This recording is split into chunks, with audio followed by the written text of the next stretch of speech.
Dari Cipta Rasa, kebetulan almarhum ayah Abah pindah ke Bukan sini. Nilai-nilai adat warisan leluhur turunan Abah yang harus dijaga sampai sekarang dan bahkan sampai ke depan anak cucu Abah. Ya, salah satu budaya menanam padi.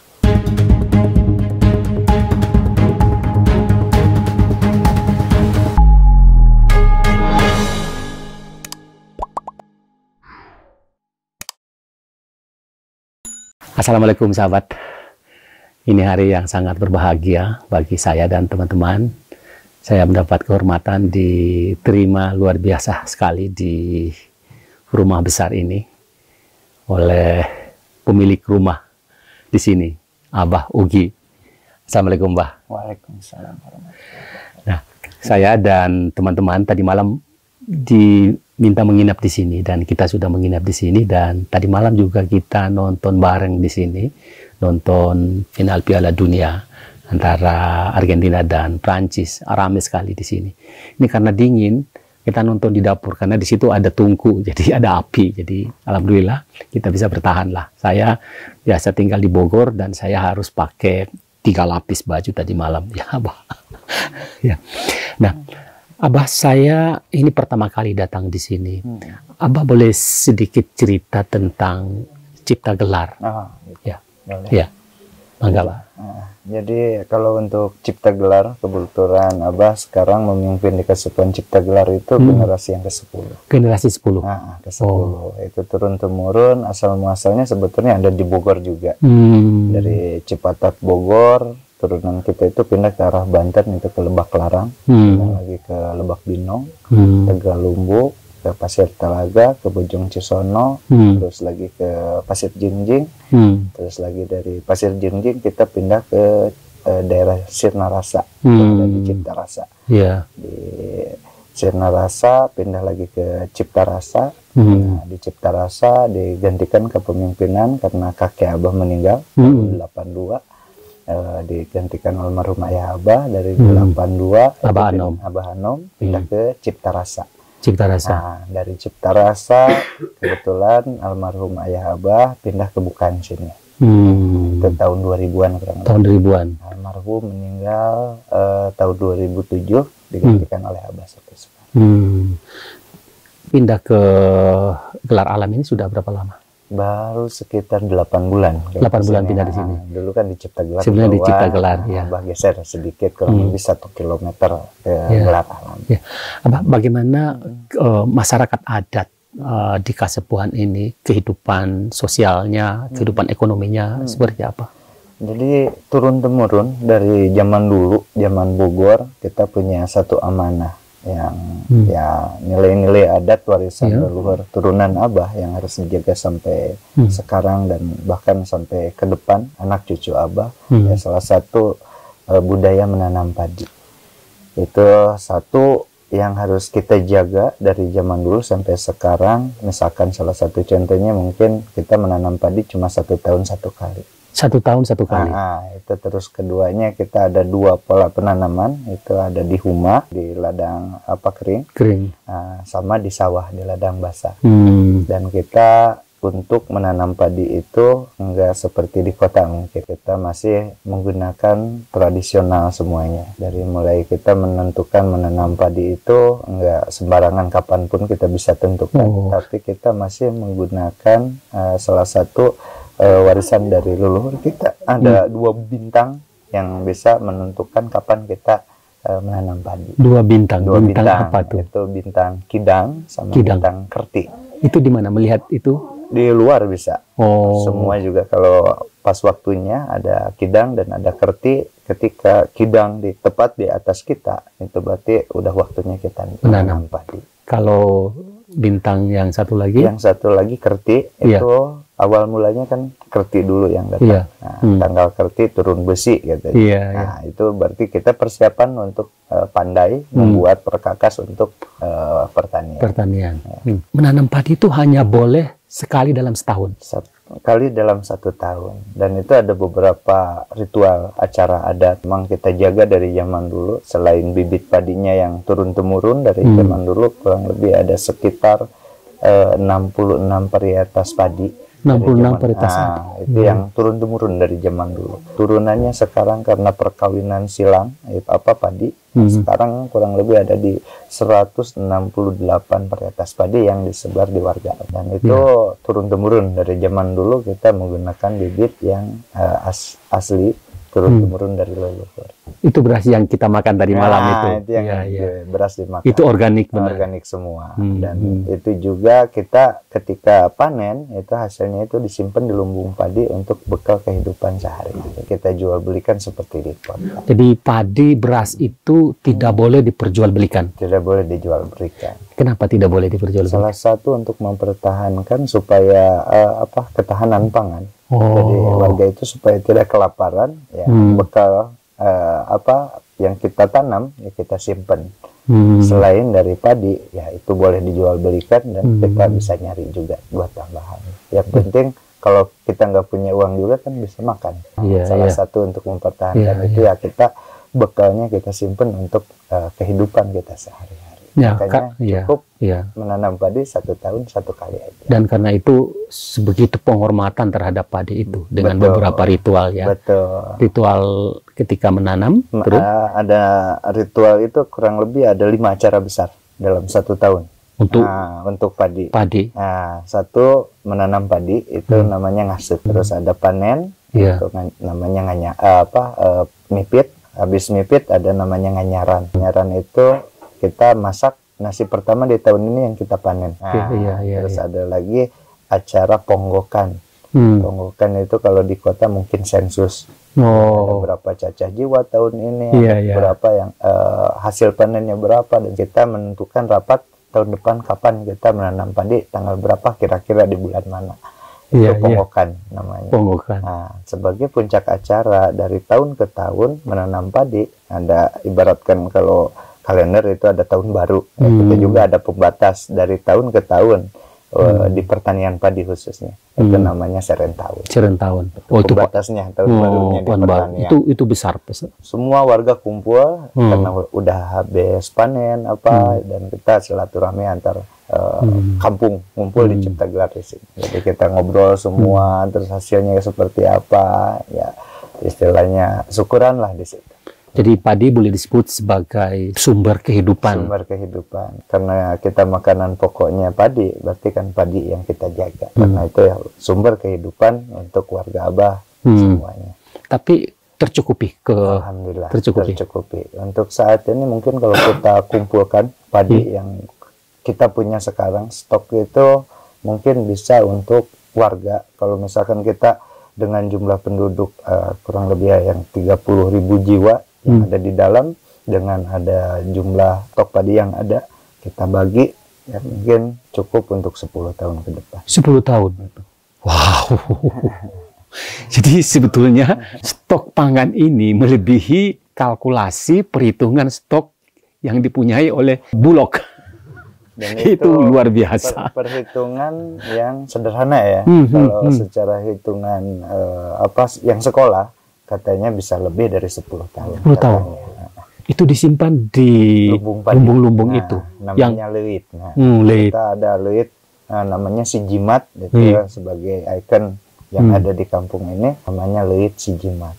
Yang besar di luar itu. Yang besar di depan ini salah satu intinya.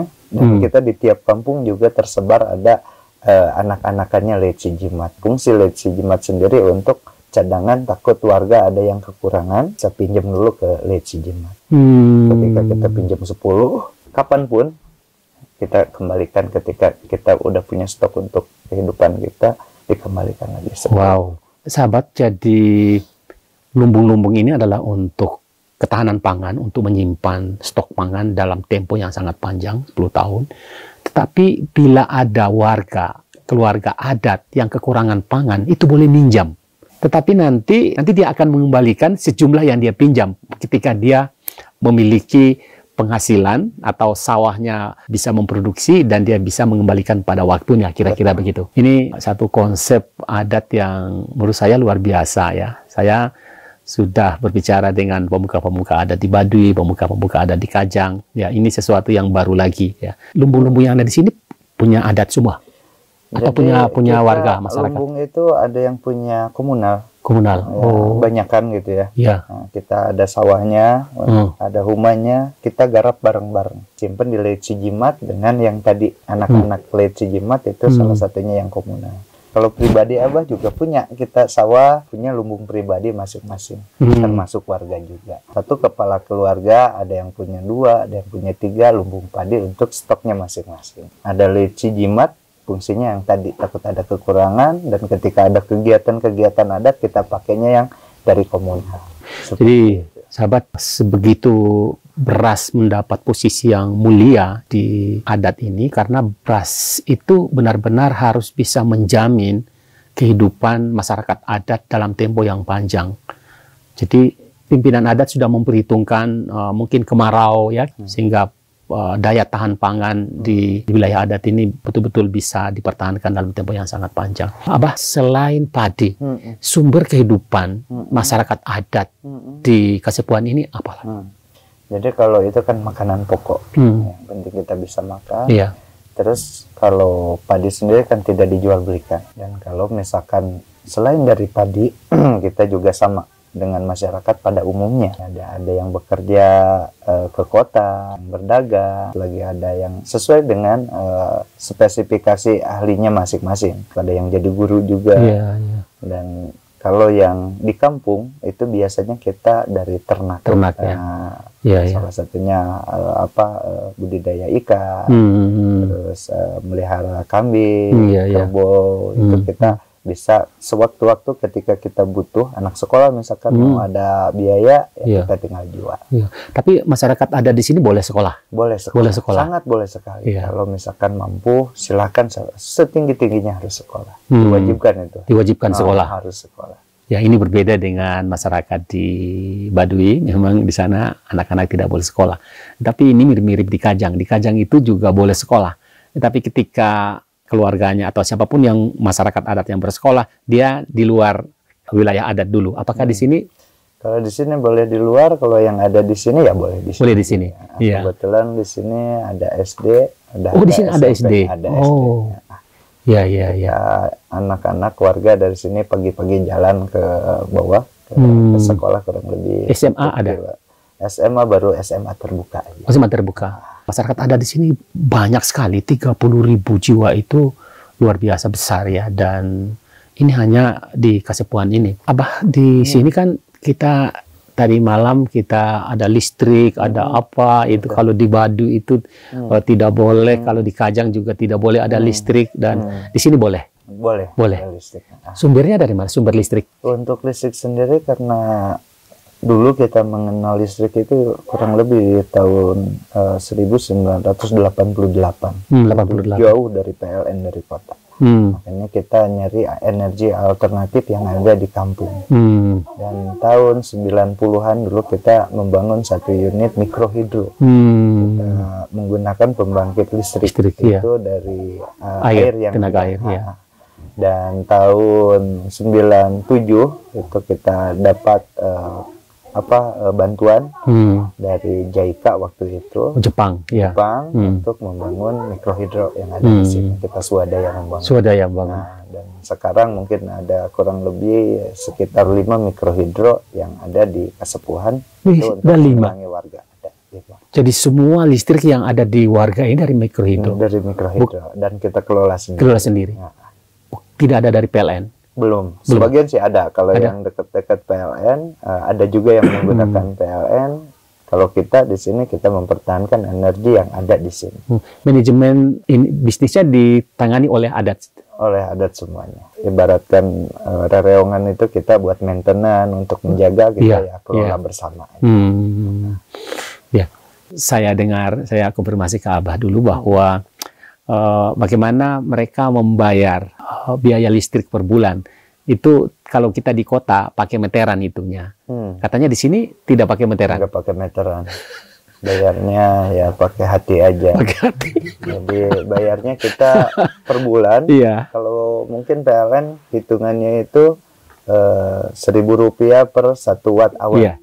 Kalau kita 1 watt dikenakan tarif cuma Rp450 aja buat 1 bulan. 1 bulan. Nah, dan kita hitung seikhlasnya warga. Nah, misalkan warga punya lampu misalkan 10 watt, berarti tinggal dikali Rp450. Jadi 10 kali 4.500. Bayar listriknya cuma 4.500 per bulan. Satu kepala keluarga, satu rumah. Iya. Hitungnya gitu aja. Nah, jadi kalau ada listrik berarti boleh ada kulkas ya, boleh ada ini ya. Jadi ya sumber televisi boleh ya di tempat lain. Saya lihat di Cipta Gelar itu seperti ada stasiun televisi. Itu punya punya lokal ada namanya Ciga TV. Ciga TV ya. TV. Jadi kita dulu ini di sini ya susah untuk komunikasi waktu itu. Jadi Abah waktu sekolah zaman dulu masih ada almarhum. Ketika kebetulan Abah SD di sini. Iya. Ketika SMP belum ada waktu itu, jadi Abah harus ke kota. Jadi Abah merasakan dari kota ingin berkomunikasi dengan ayah Abah di Kasepuhan sangat susah. Makanya pas Abah keluar sekolah waktu itu 2003-2004 keluar SMA, Abah pulang ke sini. Iya, Apunten. Ayah Abah almarhum Abah Anom. Betul. Iya. Jadi ya ketika pulang ke sini ke almarhum Abah mengusulkan, Pak boleh ada telepon di sini. Oh boleh. Nah, Abah datang ke Telkom. Telkom nyerah waktu itu. Bisa saat ini katanya kita ngebangun di sana. Makanya ya terus Abah berusaha dan 2009 Telkom bisa hadir di situ. Provider dari Telkomsel waktu itu. Telkomsel sama Excel. Dua provider ya masuk tahun 2009 sampai 2011 lah kurang lebih. Dan Abah sebelum masuknya komunikasi yang ada, kita membangun komunikasi lokal sendiri. Ya, salah satunya dari radio FM. Ketika waktu itu kita pulang ke sini, ya Abah dengan Mang Sodong dan beberapa anak muda yang lainnya kita ngebangun buat komunikasi warga.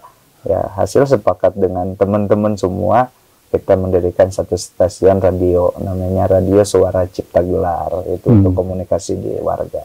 Dan 2009 ya karena masuk telepon dan sebagainya ya jarang yang menggunakan FM waktu itu yang mendengarkannya. Kita waduh apa ya kita modifikasi biar ada tambahnya lah, ada agak beda.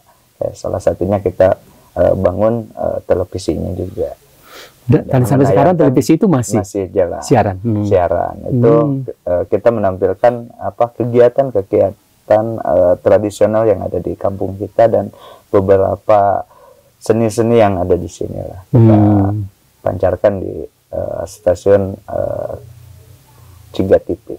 Saya kemarin di Cipta Gelar datang ke stasiun itu, sudah saya lihat stasiun TV dan juga stasiun radionya. Makanya saya tanya ke beliau, ini masyarakat adat yang terpencil sekali jauh dari kota. Ini di Gunung Halimun. Perjalanan ke sini perjuangan luar biasa. Kemarin saya ukur 1214 meter di atas permukaan laut.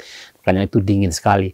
Tetapi pikiran-pikiran modern itu udah luar biasa. Tadi sudah ada listrik dengan manajemen adat, tapi bisa sustainability terjaga sampai sekarang dengan harga yang sebegitu murah. Kemudian juga punya stasiun televisi, tetapi nilai-nilai adat itu tetap dipertahankan, tetap dijaga, dan itu dipegang teguh oleh seluruh masyarakat adat yang ada di Kasepuhan ini. Dan ini juga bisa menjadi sumber pembelajaran kita. Tadi saya datang ke jalan ke bukit-bukit itu, saya lihat di sini belum semua ya dari Cipta Gelar datang ke sini ya. Betul. Ya. Nah, jadi mereka masih di sana sebagian. Sebagian masih di sana. Apakah nanti ke sini juga? Ada yang ikut ke sini, ada yang tinggal di sana. Yang ke sini siapa saja? Paling yang wajib pindah itu ikut ke sini ya cuma 8 kepala keluarga serta anak-anaknya. Anak-anaknya, iya. Kurang lebih 66 kepala keluarga mungkin ya. 66 kepala keluarga. Sisanya boleh tinggal di bawah.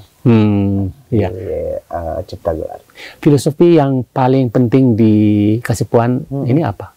Tadi selain padi itu sudah luar biasa, ada juga filosofi kehidupan. Paling juga ada beberapa amanat dari leluhur ya, paling juga kayak semacam kita menjaga alam, menjaga mata air, ya, nilai-nilai kehidupan yang bahwa kita itu enggak hanya kita aja yang hadir, tapi ya yang lainnya juga harus kita jaga. Semua antara alam dengan manusia harus seimbang gitu aja. Jadi harus dijaga alamnya biar memberikan kehidupan juga kepada kita. Hatur nuhun pisan, Abah, hatur nuhun pisan, hapunten kalau ada yang salah ya. Dari sini, dari rumah besar ini, ya saya melaporkan.